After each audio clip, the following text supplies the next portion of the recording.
it works for you, great. But we have to question what we mean by it. There is nothing wrong with being mediocre.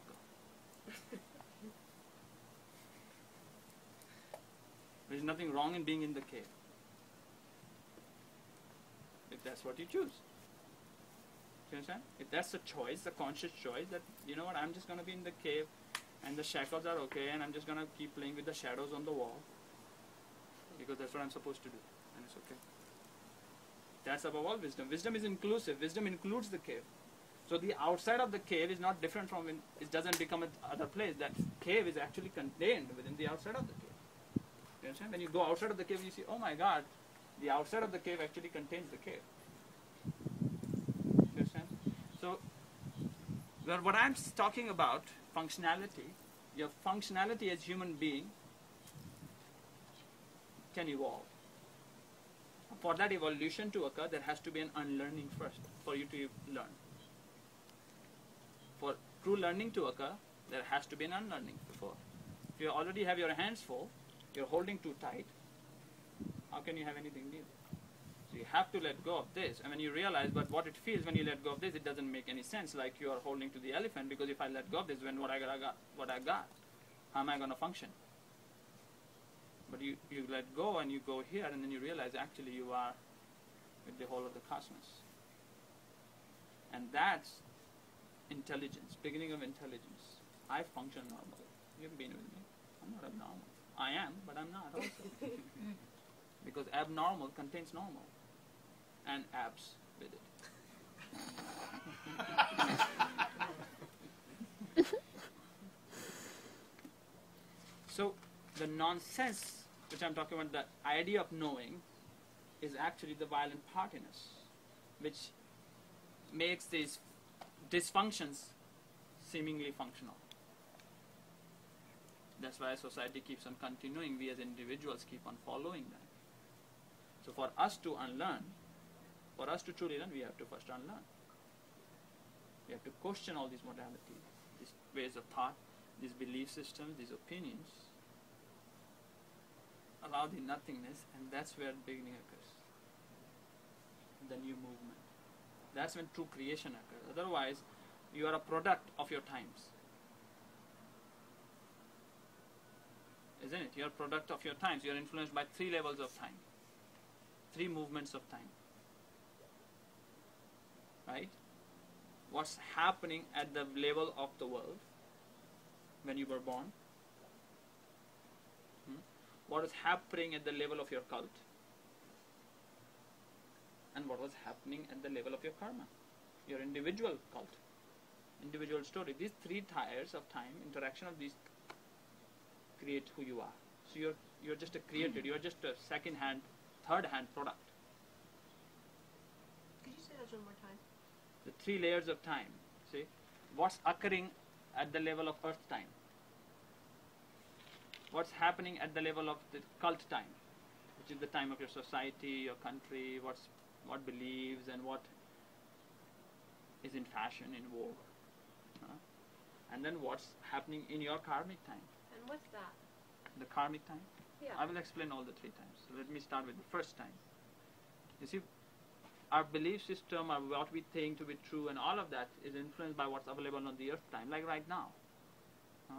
Now everybody thinks on the earth time that cell phones are extremely important for survival. For survival, to be successful, to be business, it has become part of a strong earth time. That doesn't mean that it's wrong or it's a bad thing. I'm just saying this kind of fear syndrome around it. So if the cell phone goes off, the world goes off. So that's the earth time. It's not here, it's everywhere. The first thing people do now all over the world, if they have in the middle class and upper society, come home and switch on television. After work, that's one of the biggest stress release programs in the world, is television. It's all over the world. In the 1600s, that's not what people did. That's the different. They didn't go home and switch on television because there was none. So that's the earth time, what's available in the earth. 100 years from now, who knows what will be available. For 100 years from now, we would be the backward class, the primitives. Not maybe 200 years from now. right? So time keeps changing. What we believe to be true, what we think to be true, is that. Like in the Western Hemisphere, as I was saying, for the 2000 years, and most of the Western Hemisphere, Aristotle was the scientist. Everything he said was true. That's the earth time. Then there is the cult time, what's occurring in the society. Like right now, there is a time which unites us, Indians and Americans, but then there it separates us. There is a unique time in America, and there is a unique time in India. You get up, the first thing you learn when you get up on a vehicle in India is to honk.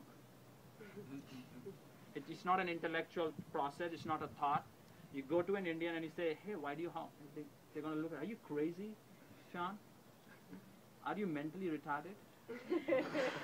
How am I supposed to function? How am I supposed to carry out my normal day-to-day business without honking? How am I supposed to get from point A to point B without honking? How am I about to live without honk?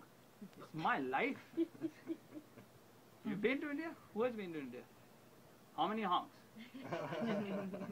Have you seen behind the trucks? Oh, yeah. Blow horn, okay please. It's the only country where honking is celebrated. You are, there are government service notice, honk. So there people fight not because why they honked, they fight because why didn't you honk? So what I did, I had two bikes, I took the honks out of my both bikes. So when I sat on the bike, my finger would still every now and then go to the honk. It just goes. Because I'm bound by the animal part of my brain, being Indian. And everybody is honking. So my finger goes, and then, I don't have a honk. And then the bike becomes a meditation. I just roll the tongue and it just becomes... And people get really impressed with it too. Honk. So that's a little ego trip there. But do you understand? Cult time. Then there is the individual time, what's happening in your life. So your belief system are also shaped by what's happening in your individual story. That separates you from your person next to you. Karmically. What circumstances are happening in your life? What happened in your life? Suppose you had an issue, somebody abandoned you. So you had maybe a lot of kids, like, I met somebody and he had like a big issue with the male principle in his life. Do you understand? Issue and abandonment. All the males in his life abandoned him. So he has a deep issue with the male. Has nothing to do with reality, right? It's his particular experience, and that men are not to be trusted. So has a big issue with authority. Do you comprehend? While somebody else wouldn't.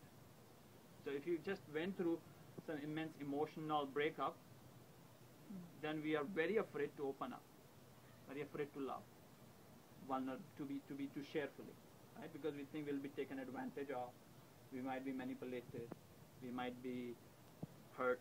Has nothing to do with reality, but it's your experience. Do you understand? And it makes total sense. So there are 3 layers of time. And these are all bound to keep changing and keep distorted. And somehow we become product of that.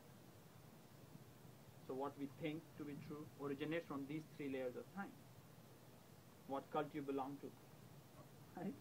You belong to the Hindu cult, or the Buddhist cult, or a Christian cult, or the Judaist cult, or Islamic cult, or the cult of atheism. They're all little boxes. Right? What's happening in your country, what's predominantly being put out there by media and all of that. Right now it's like fear. In America it's big. Economy is going down. Economy is going down. Economy is going down. Economy is going down. You need to panic. And we can sit and we can talk about, we can quote like what really happened, you can quote statistics and really all of that. But the point is that really how you choose to live? And if that's how you choose to live, it's okay too.